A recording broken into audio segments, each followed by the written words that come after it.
আমার নবীর কথাও সত্য। শুধু তিনি সত্য নয়, শ্রেষ্ঠ সত্যবাদী ছিলেন।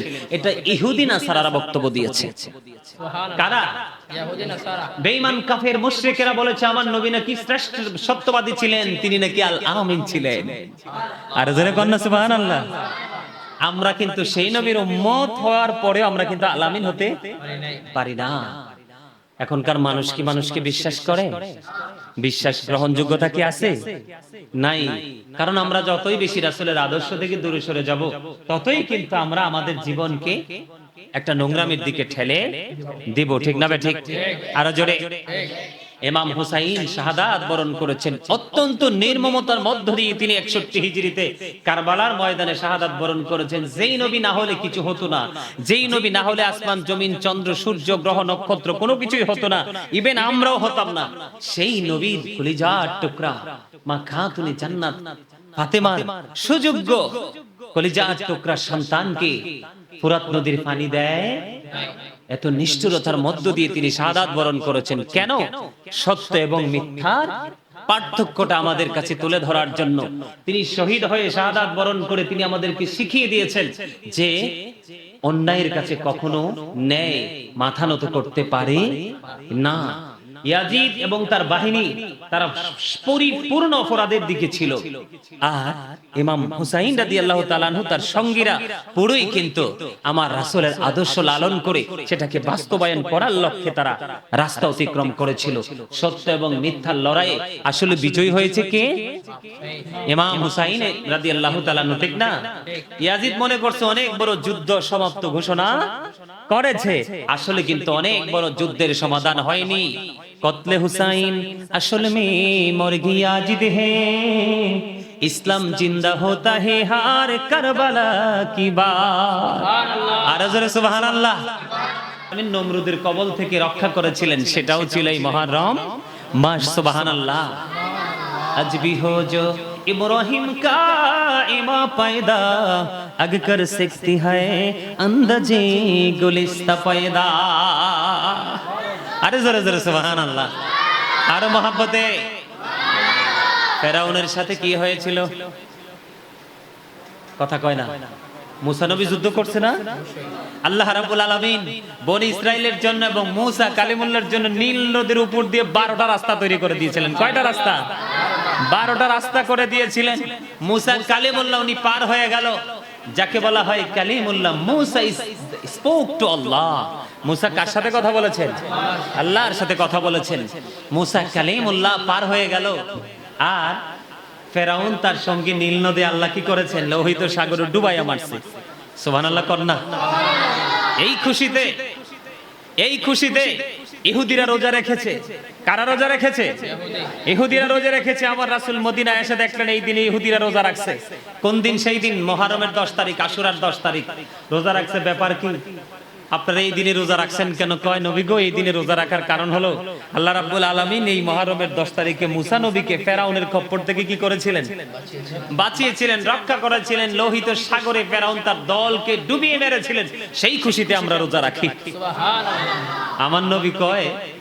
আমার নবী কয় আমি আল্লাহ রাব্বুল আলামিন যদি আমাকে বাঁচিয়ে রাখে তাহলে আগামী বছর আমি 2টা রোজা রাখবো। কয়টা? 9 আশুরার 9 তারিখ এবং 9 তারিখ এবং 10 তারিখ। 9 তারিখ হলো আমাদের হিসাব মতো 9 তারিখ হলো মঙ্গলবার, আর 10 তারিখ হলো বুধবার। এখানে সবচেয়ে বড় মজার বিষয় হলো এই মুহররমের ফজিলত বুঝাচ্ছি, কিন্তু বরকত বুঝাচ্ছি। আমার নবী, আপনার নবী, দু জাহানের বাদশা নবী সরকারে মদিনা, তিনি বন্ধু জানিয়ে দিয়েছে কেউ যদি মুহররমের 10 তারিখে একটা রোজা রাখে রে, আল্লাহ রাব্বুল আলামিন খুশি হয়ে তার 40 বছরের জীবনের গুনাহ মাফ করে দেয়। কত বছর? 40 বছর। আর জোরে। এই রমজানের রোজার পরে যদি কোনো গুরুত্বপূর্ণ রোজা থাকে তাহলে সেই রোজাটা হলো মুহররম মাসের রোজা, সেটা মুহররমের 10 তারিখ। আর জোরে সুবহানাল্লাহ। আর ফরজ ইবাদতের পরে যদি গুরুত্বপূর্ণ কোন ইবাদত থাকে তাহলে সেই ইবাদতটা হলো রাতের নামাজ, নফল ইবাদত। হ্যাঁ, কিয়ামুল লাইল যেটাকে বলা হয়। জোরে জোরে সুবহানাল্লাহ। তাহলে মুহররমকে আমাদের কি করা? সম্মান করা দরকার কিনা? আর জোরে। নূহ আলাইহিস সালামকে বিশ্বাস করে নূহ নবীর নৌকায় যারা উঠছিল, আল্লাহ তাদেরকে সবাইকে কি করেছিলেন? বাঁচিয়েছিলেন। এই বাঁচানোর দিনটাও ছিল মুহররমের, আরো জোরে, ইয়াকুব আলাইহিস সালামের পুত্র ইউসুফ আলাইহিস সালামের নাম তো শুনছেন। এত সুন্দর নবী ছিলেন, যার কথা ভাবতে ভাবতে জুলেখা কি করছে? হাতে কাইটা ফেলাইছে। সুবহানাল্লাহ বলে না? এত সুন্দর একটা নবী ইয়াকুব আলাইহিস সালামের হারানো সন্তান ইউসুফ আলাইহিস সালামকে আল্লাহ রাব্বুল আলামিন ইয়াকুব আলাইহিস সালামের কাছে ফিরিয়ে দিয়েছিলেন। সেই ফিরিয়ে দেওয়ার দিনটা ছিল মুহররমের 10 তারিখ। সুবহানাল্লাহ, আরো জোরে সুবহানাল্লাহ। তাহলে এই দিনটাকে আমাদের সম্মান করা দরকার কিনা? এটা শুধু রোজা না, অন্য একটা হাদিস, আরেকটা হাদিস শরীফের মধ্যে আসছে, কেউ যদি মুহররম মাসের 10 তারিখে রোজা রাখে তাহলে সপ্তম আসমানবাসীদের সমান সওয়াব তার আমলনামায় দেওয়া হবে। আরো জোরে সুবহানাল্লাহ। তাহলে আমাদের কি আমলগুলো করার দরকার না? আরো জোরে মহব্বতে এই আমলগুলো আমরা করব কিনা? ইনশাআল্লাহ। সবচেয়ে মজার বিষয় হলো এই মুহররম মাসের 10 তারিখে আমাদের ওই যে একটু আগে বললাম আল হাসান ওয়াল হুসাইন সাইয়্যিদা শাবাবি আহলিল জান্নাহ, Imam Hasan and Husain are the leader of younger people in Jannah. Imam Hasan Hussain জান্নাতি যুবকদের লিডার হবে, জান্নাতের সরদার হবে। আমাদের জন্য আমাদের কলিজার টুকরা, রাসূলের কলিজার টুকরা ইমাম হুসাইন, ইমাম হাসান হুসাইন দুই ভাই আমাদের জন্য জান্নাতের রিসিপশনে দাঁড়িয়ে থাকবে, রিসিভ করে করে জান্নাতে ঢোকানোর জন্য। কথাটা কার? নবীজির কথায় কি সন্দেহ করা যাবে? হি ওয়াজ ভেরি ট্রুথফুল। সাদাকাল্লাহুল মাওলানাল আযীম ওয়া সাদাকা রাসূলুহুন নবিয়ুল হাবিবুল কারীম। আল্লাহর কথাও সত্য, আমার নবীর কথাও সত্য। শুধু তিনি সত্য নয়, শ্রেষ্ঠ সত্যবাদী ছিলেন। এটা ইহুদি নাসারারা বক্তব্য দিয়েছে। কারা? ইহুদি নাসারা। বেঈমান কাফের মুশরিকেরা বলেছে আমার নবী নাকি শ্রেষ্ঠ সত্যবাদী ছিলেন, তিনি নাকি আল আমিন ছিলেন। আর যারা কন্না সুবহানাল্লাহ। আমরা কিন্তু সেই নবীর উম্মত হওয়ার পরেও আমরা কিন্তু আল আমিন হতে পারি না। এখনকার মানুষ কি মানুষকে বিশ্বাস করে? বিশ্বাস গ্রহণযোগ্যতা কি আছে? নাই। কারণ আমরা যতই বেশি রাসূলের আদর্শ থেকে দূরে সরে যাব, ততই কিন্তু আমরা আমাদের জীবনকে একটা নোংরামির দিকে ঠেলে দিব। ঠিক না ঠিক? আরো জোরে। ইমাম হুসাইন শাহাদাত বরণ করেছেন অত্যন্ত নির্মমতার মধ্য দিয়ে। তিনি 61 হিজরিতে কারবালার ময়দানে শাহাদাত বরণ করেছেন। যেই নবী না হলে কিছু হতো না, যেই নবী না হলে আসমান জমিন চন্দ্র সূর্য গ্রহ নক্ষত্র কোনো কিছুই হতো না, ইভেন আমরাও হতাম না। সেই নবীর কলিজার টুকরা মা খাতুনে জান্নাত ফাতেমার সুযোগ্য কলিজার টুকরা সন্তানকে ফুরাত নদীর পানি দেয়। এত নিষ্ঠুরতার মধ্য দিয়ে তিনি শাহাদাত বরণ করেছেন। কেন? সত্য এবং মিথ্যার পার্থক্যটা আমাদের কাছে তুলে ধরার জন্য।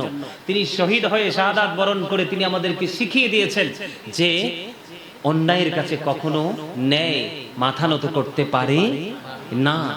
ইয়াজিদ এবং তার বাহিনী তারা পরিপূর্ণ অপরাধের দিকে ছিল, আর ইমাম হুসাইন রাদিয়াল্লাহু তাআলা আনহু তার সঙ্গীরা পুরোই কিন্তু আমার রাসূলের আদর্শ লালন করে সেটাকে বাস্তবায়ন করার লক্ষ্যে তারা রাস্তা অতিক্রম করেছিল। সত্য এবং মিথ্যার লড়াইয়ে আসলে বিজয়ী হয়েছে কে?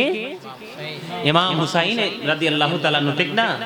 ইয়াজিদ মনে করছে অনেক বড় যুদ্ধ সমাপ্ত ঘোষণা করেছে, আসলে কিন্তু অনেক বড় যুদ্ধের সমাধান হয়নি। কতলে হুসাইন আসল মে মর গিয়া জিদ হে, ইসলাম জিন্দা হোতা হে হার কারবালা কি বাত। আর জোরে সুবহানাল্লাহ।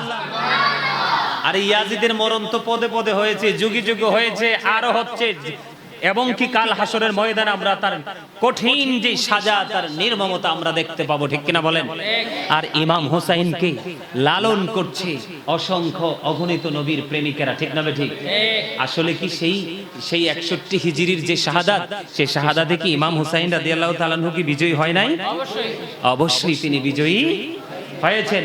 আমরা সেই ধারাবাহিকতাকে ধরে রেখে আমরা কিন্তু আজকে উপস্থিত হয়েছি এবং কারবালার স্মরণে আমরা অনেক প্রোগ্রাম করব। আমাদের এই গোটা বাংলাদেশের মধ্যে অনেক নবী এবং নবীর আহলে বাইতের প্রেমিক রয়েছে, তারা নিজেদের জীবনকে বাজি রেখে হলেও কিন্তু তারা কি করে ইমাম হুসাইনের স্মরণে যার যার জায়গা থেকে। কারণ আমার কাছে এই আসর উপলক্ষে প্রোগ্রাম করার জন্য অনেক অফার এসেছে, যেগুলো আমার কাছে ভালো লাগছে আমি সেগুলো নিছি, যেগুলো ভালো লাগেনি আমি নেইনি। তার কারণ আমি শারীরিকভাবে একটু অসুস্থ। আমার মসজিদ করতে গিয়ে আমার অনেক সময় ওখানে সময় দিতে হয়েছে, সবকিছু মিলিয়ে একটু শারীরিকভাবে অসুস্থ হয়ে পড়ছি, এই জন্য আমি আমার রেঞ্জের বাইরে আমি প্রোগ্রামটা আপাতত রাখছি না। তো এখানে একটা বিষয়, কল করার মানে হলো সাধারণ জনগণের যে ইমাম হুসাইনি চেতনাকে সে আবারও নতুন করে উজ্জীবিত করতে চায়, ঠিক না ঠিক? আরো জোরে ওমা, এত তাড়াতাড়ি দুর্বল হইলে কি চলবে? আরো জোরে, এত তাড়াতাড়ি দুর্বল হলে চলবে? আমাদেরকে জানতে হবে, বুঝতে হবে, শিখতে হবে এবং সেটাকে বাস্তবে বাস্তবায়ন করতে হবে। তাহলেই কিন্তু আমরা ওপারে গিয়ে রাসূলকে পাবো, রাসূলের আহলে বাইতকে পাবো, ঠিক না ঠিক?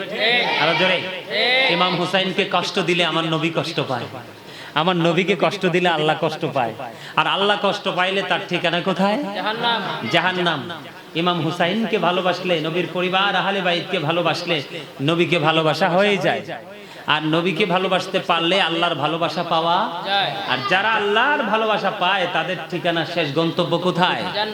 জান্নাত। আমরা জান্নাত চাই কি চাই না? আমরা সবাই, আমাদের নবী সবচেয়ে শ্রেষ্ঠ কিনা? আর জোরে, আমাদের নবী শ্রেষ্ঠ না? ইমামুল মুরসালিন না?